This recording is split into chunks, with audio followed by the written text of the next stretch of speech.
Hello everyone, অনেক দিন বাদে আমার মা পটল দিয়ে আলু দিয়ে চিংড়ি করেছিল। তো এখানে যাবতীয় সবজি কেটে নেওয়ার পর পটল, আলু, পেঁয়াজ, টমেটো, রসুন, আদা সব কেটে ভালো করে ধুয়ে তেলের মধ্যে নুন হলুদ মাখানো পটল আর আলুটাকে ভালো করে ভেজে তুলে নিয়ে আবার গরম তেলে একটুখানি চিনি, একটুখানি রসুন আদা পেস্ট আর পেঁয়াজের পেস্টটা ভালো করে দিয়ে একটু জিরেও দিয়েছিল আগে। গরম তেলে জিরে আর চিনি দিয়েছিল, তারপরে পেস্টটাকে দিয়ে ভালো করে কষিয়ে একটা শুকনো লঙ্কা চিড়ে দিয়ে দেওয়া হলো।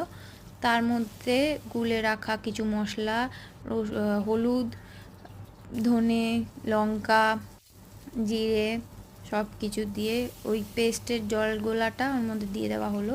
তারপর ভালো করে কষিয়ে নেওয়ার পর হালকা একটু চিনি আর একটুখানি নুন স্বাদ মতো দিয়ে ভালো করে আবার কষিয়ে নেওয়া হলো। তারপরে ঢাকা চাপা দিয়ে 10 থেকে 15 মিনিট ঢাকা চাপা দেওয়ার পর চিংড়ি মাছ ভাজা রাখা ছিল ওটাকে ভালো করে মিশিয়ে দিল তরকারিতে। তারপর গরম মশলাটাকে শিলে বেটে তরকারিতে একটু জল দিয়ে তারপরে ওই বাটা মশলাটাকে দিয়ে দেওয়া হলো। গরম মশলার মধ্যে যেরকম এলাচ, দারচিনি, লবঙ্গ ভালো করে জল দিয়ে বেটে দিয়ে দেওয়া হলো।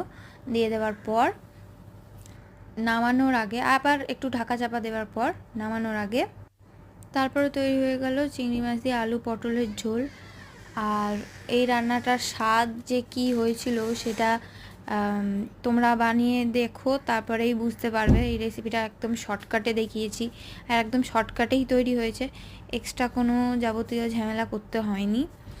তো বানিয়ে দেখো, যদি ভালো লাগে আমাকে ট্যাগ করতে ভুলো না, কমেন্টে জানিও।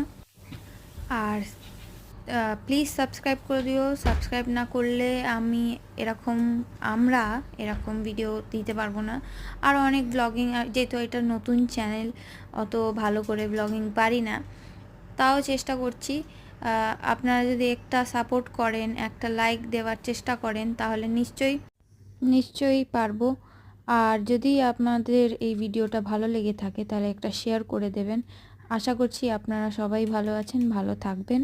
আর হ্যাঁ, লাস্টে বলতে এটাই চাই যে সেজওয়ান চাটনিটাও অ্যাড করা হয়েছিল, ওটা কিন্তু অপশনাল।